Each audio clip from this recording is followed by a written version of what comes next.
Hello friend, thanks for stopping by today in my channel. You're welcome.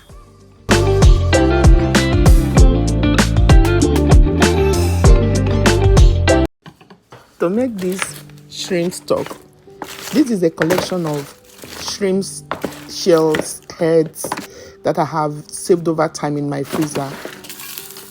Whenever I make shrimps, I save the shells, and when it's sizable enough, like today, I'll go ahead to make shrimp stock with it. So I empty the shell into a pot. Since it's frozen, I let it defrost. And when it defrosts, it releases the remaining moisture that is in the shell, and I let it, dry. Like you can see the collection of water. So I let this water boil off.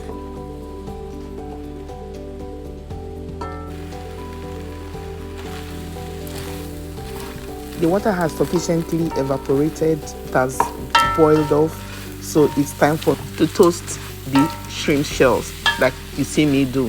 So I will keep tossing it on the dry pots on a low heat. I'll do this until it has sufficiently, not really fried, it has really turned crispy. And what this actually does is it makes the taste or the flavor of the shrimp to be very, very intensified.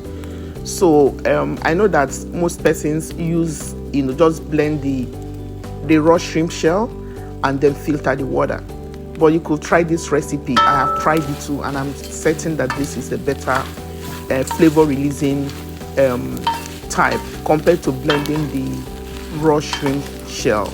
So just toss it the way I'm doing, toss it over low heat. You keep doing this, you keep doing it. I did it for upwards of 15 minutes before everything was crispy and ready for me to move to the next step.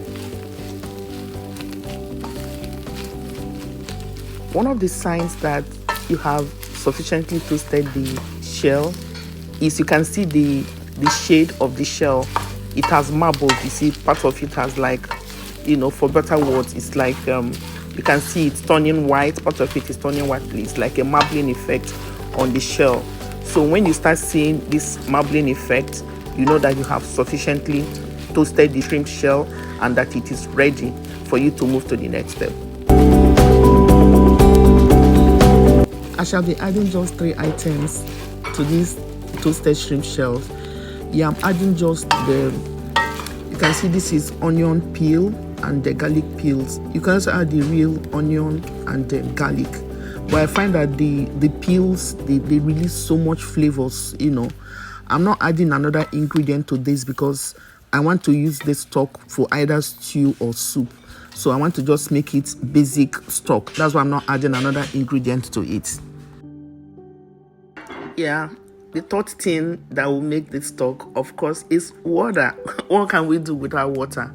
Yes, so I already have this water boiling, so I add just enough to ensure that the whole shrimps are immersed under the water, and I'll let it boil on low heat for between 30 minutes to 1 hour until I have gotten this cooked down stock that you're seeing here. So I'll go ahead and drain this, and then we'll collect our clean stock. Guys, this stock tastes so good, and I will be throwing away the shell. Do you have any suggestion of what to do with the shell? This is what we got, and this tastes so good. It adds a lot of flavor to all my seafood recipes. Try this process of making your own stock and you will like it. Remember to comment, like and share. God bless you for watching. Till my next video. Bye.